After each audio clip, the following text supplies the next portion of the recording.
So my Boss Industrial log splitter, electric log splitter, was finally delivered today. It only took 3 days to get it from logsplittersdirect.com.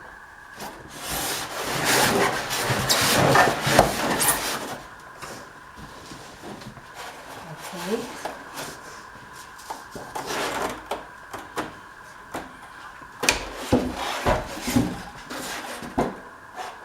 Look at that. What a little beauty. Let me turn it around here. And it is heavy. It weighs more than me.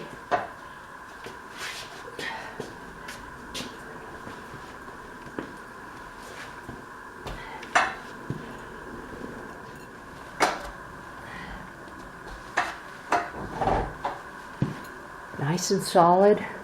Thing the owner's manual says to do is to unscrew the control handle lever, which came in the bag that the owner's manual came in. So it's not on the log splitter yet, so I'm going to leave it off.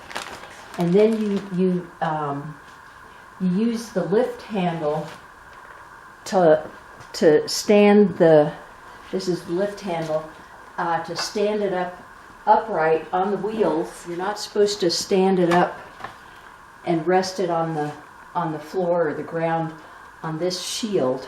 You're supposed to put it up or rest it on a block of wood. Let me get it under there. Well, okay. There we go. There. Now the next step is to remove the oil drain plug or bolt, which is right here, using a wrench. And we have to check the hydraulic fluid or hydraulic oil and make sure that there is enough in. The manufacturer pre-fills the oil reservoir with hydraulic fluid, but it's possible that it could have leaked out. So you need to check it and make sure there's enough in there before you operate the log splitter. So there's supposed to be 2 marks on this dipstick. And man, they are, oh, I see. The first one is right there towards the end. You can see that. And then the second one is right there, right below my finger. So if the hydraulic fluid is between those 2 marks, there is enough in there to operate the log splitter. It looks like it's just below that second mark. So that's wonderful. Now the second thing you have to do before you operate the log splitter is you need to open up this vent. There's a wing nut right here on top, and the manufacturer attached this nice little notice showing you exactly where it is, the vent, and it says hydraulic oil level has been preset by manufacturer. Check the oil level periodically or as necessary if the machine malfunctions, indicating a shortage of hydraulic oil in the tank. That's what we just did. We checked it and it's fine. Ensure the oil level is within the range specified on the dipstick. Never run the log splitter without sufficient oil. The hydraulic pump could become damaged. Now, this is important. Before operation, loosen the vent plug, which is this wing nut. This is the vent plug. Loosen the wing nut by turning it counterclockwise about 4 to 5 rotations. This will allow air to pass into and out of the reservoir during operation.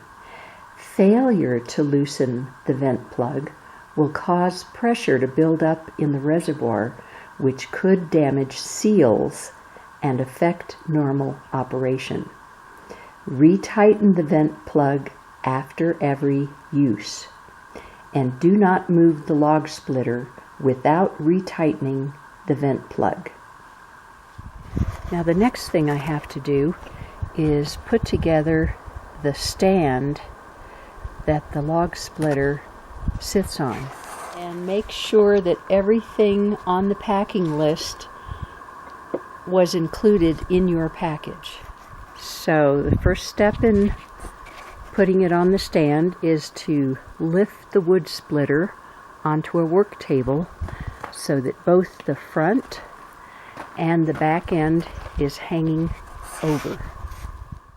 Okay, so basically what you have to do is this is the original length of the legs of the log splitter, and you just take off these rubber ends and you add the extensions, and you add a crossbar across the bottom, and the crossbar that you add is where you use these rounded snap head nuts, and then you add the hex nuts on either side to hold the longer legs in.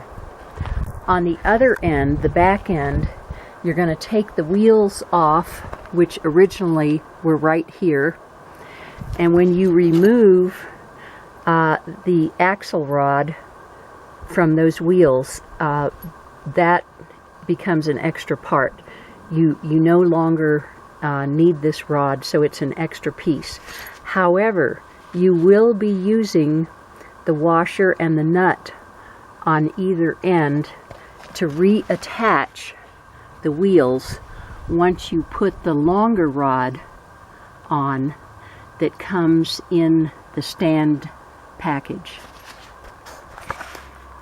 Okay, so we got the legs on, and I have opened, you have to open the vent, the air vent, which is this wing nut. You open that before turning it on. Oh, and little Miss Maisie is here, and I don't want to turn it on while she's standing right under it. I'm going to turn it on for the very first time, and we'll say a little prayer that it works.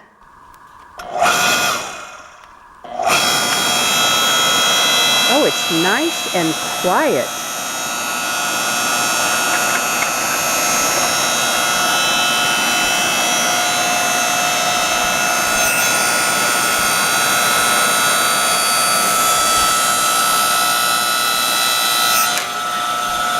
Oh, so as soon as you let go of the lever, it comes back.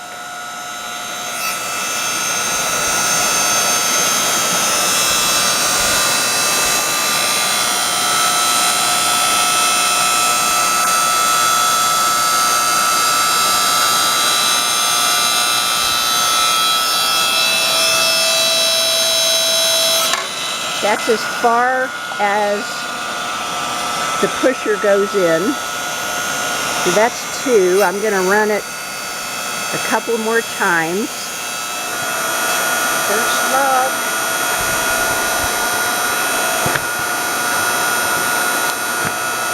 Up against the wedge.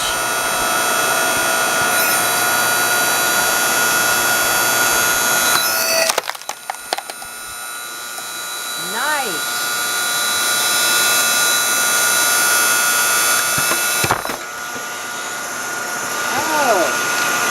Was that ever lovely?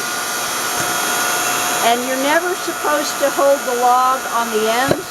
You're only supposed to handle it around the sides.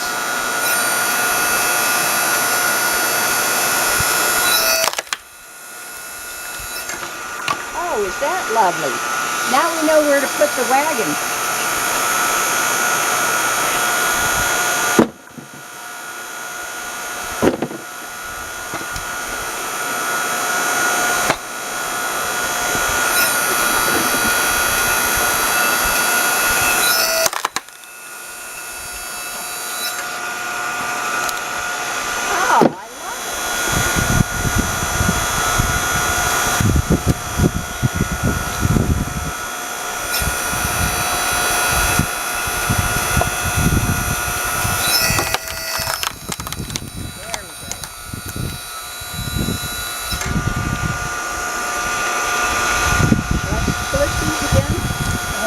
No, that should be okay.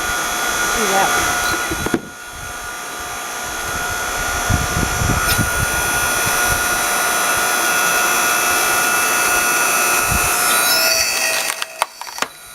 There you go. Perfect.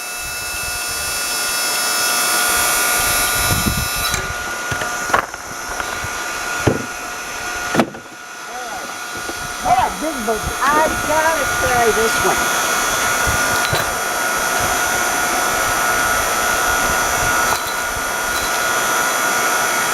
Get it right in the center there. Well, okay, there we go.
Doing this one-handed, so we'll see how it goes.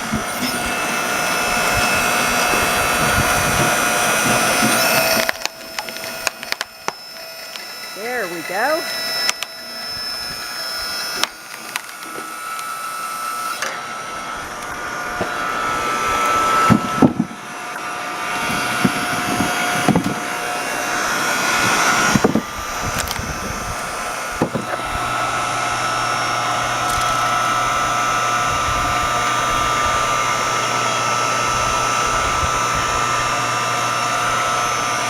Okay, hit it.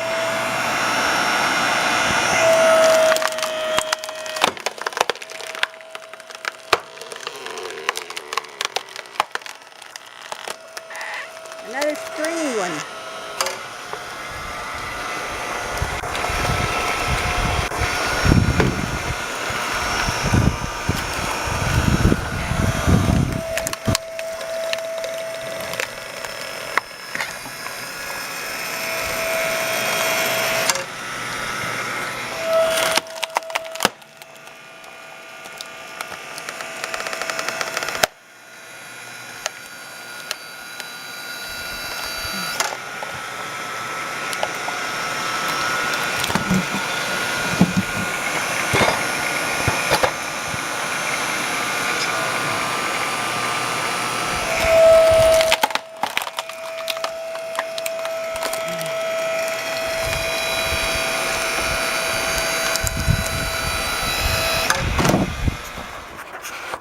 Okay, I am finished for today. My neighbor came over and helped me split logs. So we split logs for about 2 hours. We put the stand together and put the log splitter on the stand, and it's a perfect height. You don't have to bend over except to get the wood, although I brought the wood over in a wagon so that we could load it from the wagon directly onto the log splitter. And I had this wheelbarrow right next to the log splitter, so it could catch wood splinters and chips, and it was easy to throw the wood chips into that wheelbarrow. So it made, as you can see, there's not a whole lot of mess around the log splitter because of that. Some of the smaller logs I split and put on this rack. And this is all of the wood that we split in a couple hours using the Boss Industrial electric 7-ton log splitter. And this is the wood that I still have to split.